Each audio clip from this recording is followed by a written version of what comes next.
6 अप्रैल रात करीब 8:30 बजे भारत ने चुपचाप एक बहुत बड़ा इतिहास रच दिया है। और हैरानी की बात यह है कि ज्यादातर लोगों को इसकी खबर भी नहीं लगी। खुद पीएम मोदी ने 9:41 में इसकी जानकारी दी है, लेकिन ये खबर जितनी बड़ी है उतनी चर्चा नहीं हुई। जो काम दुनिया के 193 देश नहीं कर पाए वो भारत ने कर दिखाया। तमिलनाडु के कलपक्कम में भारत का स्वदेशी प्रोटोटाइप फास्ट ब्रीडर रिएक्टर अब क्रिटिकल हो चुका है। अब आप सोच रहे होंगे ये क्रिटिकल क्या होता है। सीधी भाषा में मतलब ये रिएक्टर अब चालू हो गया है और ऊर्जा बनाना शुरू कर चुका है। सुनने में थोड़ा टेक्निकल लग सकता है, लेकिन असली बात सुनोगे तो चौंक जाओगे। भारत ने अपने न्यूक्लियर प्रोग्राम का दूसरा स्टेज एक्टिव कर दिया है और ऐसा करने वाला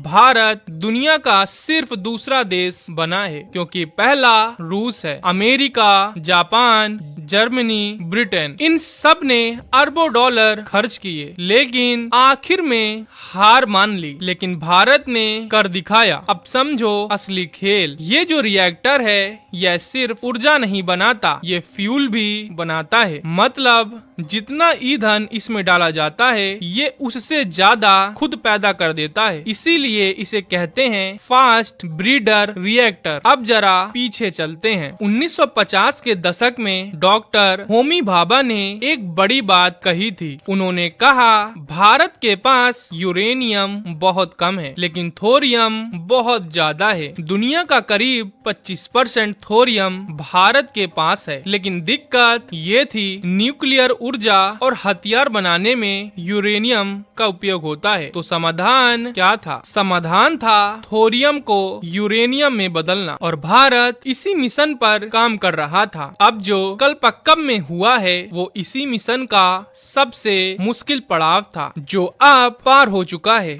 अब भारत अपने ही थोरियम से यूरेनियम बना सकेगा। मतलब अब बाहर से फ्यूल लेने की जरूरत धीरे धीरे खत्म हो जाएगी। अब जरा पावर समझो। जहां एक दिन की बिजली के लिए 20 से 30 लाख टन कोयला लगता है, वहीं सिर्फ 3 से 4 टन थोरियम में उतनी ही बिजली हम बना सकेंगे। और भारत के पास इतना थोरियम है कि 400 साल तक बिजली बनाई जा सकती है। अब जल्दी से तीनों स्टेज समझाता हूँ। पहला स्टेज PHWR रिएक्टर, जहाँ थोड़ा यूरेनियम लगता है और प्लूटोनियम बनता है। फिर आता है दूसरा स्टेज फास्ट ब्रीडर रिएक्टर। इसमें थोड़ा प्लूटोनियम इस्तेमाल होता है, लेकिन उससे ज्यादा ये प्लूटोनियम पैदा कर देता है। और अब आता है तीसरा स्टेज, जहाँ थोरियम का बड़े स्तर पर इस्तेमाल होगा और यहीं से